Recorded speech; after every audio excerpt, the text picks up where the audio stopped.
Colonel साहब के बारे में कहा जाता है कि फौजी दिमाग का आदमी था, समाज के बीच में बैठ के हुक्का गुड़गुड़ा लेते थे, जो बात कहते थे सामने कहते थे, दिमाग ज्यादा लगाते नहीं थे।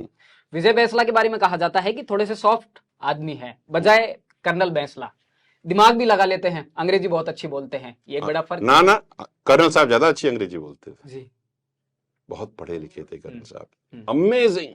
लेकिन खाटी आदमी थे। खाटी आदमी हम भी हैं, गांव में चल के बैठ के देखो जी, ठीक है। मैं असल एक इंटरेस्टिंग चीज आपको बताऊं, खैर बात आई जी, मैं 6 साल हो गए मेरे को, जी, 6 साल में मैं खूब घूमा हूं और अभी बांसवाड़ा ट्रैवल करके आ रहा हूं मैं, 2800 किलोमीटर जी, 4 दिन में मेरा ऐसे ही ट्रैवल रहता है। पूरे 6 साल में 15 या 20 बारी मैं होटल में रहूंगा। मैं होटल में नहीं रहता, मैं गांव में रहता हूँ ठीक है। बाथरूम है तो ठीक है, नहीं तो जंगल, नहाने को जगह है तो ठीक, नहीं तो ट्यूबवेल। अपने कपड़े धोते हैं, सुखाते हैं, पहन लेते हैं। 4 जोड़ी कुर्ते पजामे हैं मेरे पास, 2 जोड़ी जूती हैं जी, 1 साफा है, यही है मेरा जी। तो क्या फर्क मानते हैं आप मिस्टर सीनियर बैंसला में और मिस्टर जूनियर बैंसला में?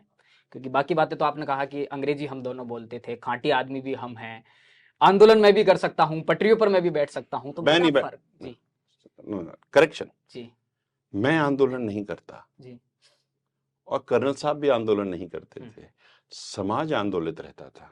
जब आप समाज की बात पूरी नहीं करोगे तो ऑब्वियसली दिक्कत होगी। कर्नल साहब उसको लीड करते थे, हम बहुत सम्मान्य, हमने कितना सीखा है उनसे। और हम जितना उनके चिट्ठियां हैं, पुराने नोट्स हैं, जब भी समय मिलता है वो रजिस्टर्स में लिखा करते थे, हम उनको पढ़ते हैं।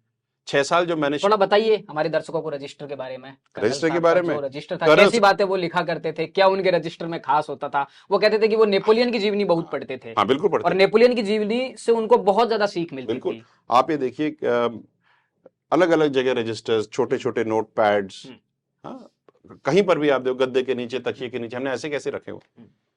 कभी रात को वो टाइम भी लिखते थे, कर्नल बैंसला डेट और कितने बजे उन्होंने लिखा, और वो लिखते जाते। सुबह 3 बजे अगर मैं उठ के देखता था तो वो, जब तक उनकी तबीयत ठीक थी, लिखते थे। तो ज्यादातर ये बात आती थी, what can I do next for my people, how can I take them to the next level, मैं इनकी जिंदगी कैसे सुधारूं, मैं लड़कियों को कैसे पढ़ाऊं, और सारा कॉन्वर्सेशन उसके ऊपर होता था ठीक है। तो उनका तो 1 पॉइंट एजेंडा था। और ये जो 75 विधानसभाओं वाली जो बात मैं कर रहा हूं ना, ये मेरा विजय बैंसला का एजेंडा नहीं है। कर्नल साहब ने 2019 में जब हमको 5% आरक्षण मिल गया और नौकरियां लगने लगी, तब साहब ने बोला, और मेरी उनसे बात हुई, और उन्होंने एक वीडियो भी है जो वायरल हुआ कि 75 विधानसभाएं आप काबिज करते हो, एमबीसी समाज बल भूल हो रही है। बल भूल मतलब 75 विधानसभाओं का बल है और आपको पूछता नहीं। तो ये बात कर्नल साहब की है, विजय बैंसला की नहीं है। मैं तो कर्नल साहब की जो बची हुई चीजें हैं उनको पूरा लेकर के पूरा करने की पूरी चेष्टा कर रहा हूं और मरते दम तक करता रहूंगा, और होगा। क्योंकि आप ये देखो, क्योंकि पॉलिटिकल बात कर रहे हैं हम, तो 75 विधानसभाओं से बनती है 12 लोकसभा जी, ठीक है। लोकसभा में एक भी रेबारियों का रिप्रेजेंटेटिव नहीं है, करेक्ट, और उनकी तो 12 लोकसभा विधानसभा है। So you understand, so it's a conversation which is different. Colonel साहब से जितना सीखो उतना कम। आप लीडरशिप पे उनसे सीखो। आप उनसे, उस टाइम मोबाइल फोन नहीं हुआ करते थे, सब जगह बंद था, कम्युनिकेशंस नहीं थी, गाड़ियां नहीं चल रही, फिर भी पूरा का पूरा समाज, पूरे राजस्थान का एकजुट होकर क्लॉकवर्क की तरह काम करता था। खाने को रोटियां नहीं थी, सूखी रोटी को बहते हुए नाले के पानी में डुबो डुबो करके लोगों ने खाया है। मैं कर्नल साहब का के साथ साथ उन सब का धन्यवाद करता हूं, और मैं अगर अपना खून निकाल करके भी परोस दूं ना तो मैं पूरा नहीं कर सकता। और खास करके जो युवा जिनको नौकरियां मिल रही हैं, वो उन लोगों का धन्यवाद पूरा कभी नहीं कर सकते जिन्होंने संघर्ष किया।